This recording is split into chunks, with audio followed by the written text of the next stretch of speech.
What is up, guys?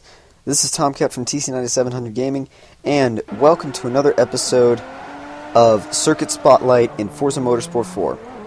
Today we're going to be covering the hill climb of Fujimi Kaido, and I've actually decided to split Fujimi Kaido up into two episodes. We're going to do the uphill, and we're going to do the downhill. You've seen we've already gotten into it, and we're just diving into these corners, these first sweeping corners. You can see I hit a little wall bump right there, but nothing too serious. Now we're getting into this tech section. What I recommend for tight sections on Fujimi is a lot of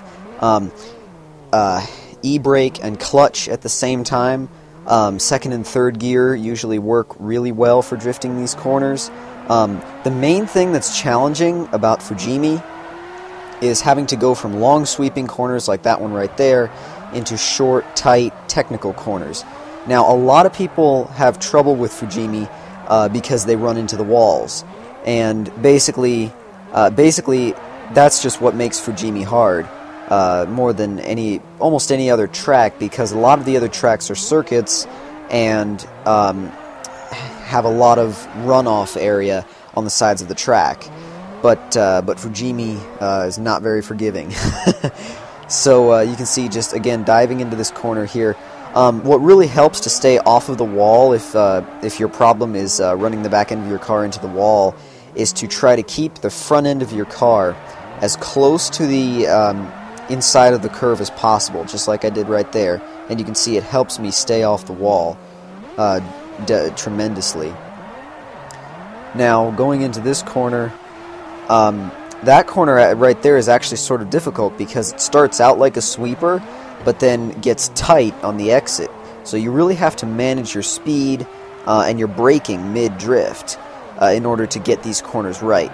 Now, also, people have trouble with these hairpins for the same reason. I've seen a lot of people just spin out halfway through the hairpin because they give the car too much gas. These are low-speed corners. You can't drift them very fast. These are low-speed corners, and they have to be handled at half throttle if you're in a high-powered car. This car, for example, this S15, has about, I believe 585, 590 horsepower. I could be just a bit off, but I'm not.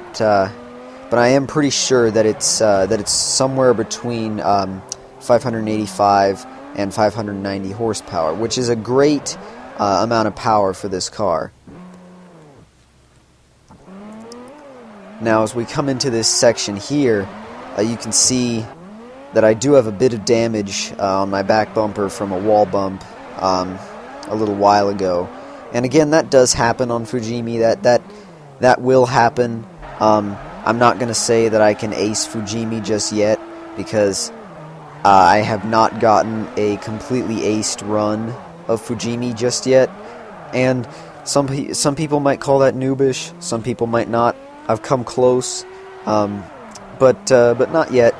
We're heading through this tunnel here, and when we exit this tunnel, you can see I kind of gave it a bit too much gas and then saved it by braking, but I lost all my revs and had to reinitiate my drift.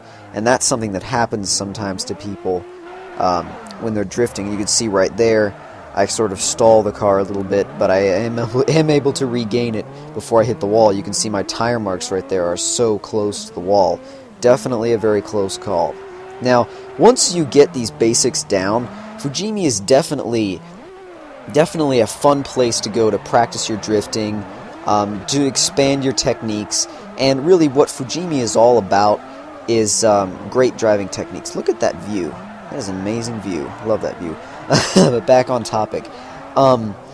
Fujimi really is about developing great driving technique, great drifting technique, and really expanding your driving proficiency, because you can come here to practice circuit racing. You can come here to practice drifting.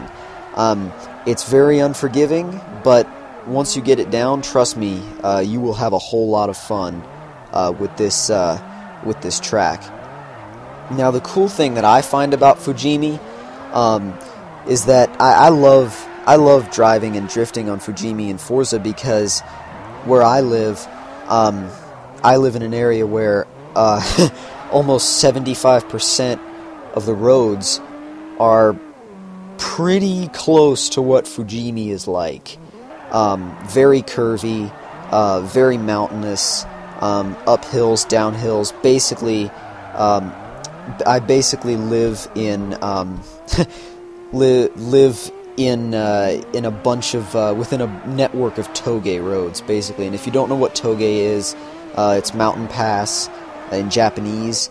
Go look up. If you want to know more about toge, obviously you should go look up Initial D if you haven't watched it already. Great series, great show, and if you haven't watched it already, you may learn a little bit about cars from it. I love the series, and I think you guys might too if you're watching this video. And just another little quick suggestion about Fujimi is once you get it down, you might want to try tandem drifting with your friends on Fujimi, or even toge battling with your friends on Fujimi, because that is definitely a lot of fun. Definitely a lot of fun to do. So I hope you guys enjoyed part 1 of Fujimi Kaido. This was the hill climb section, and in the next episode we'll be doing the downhill. Talk to you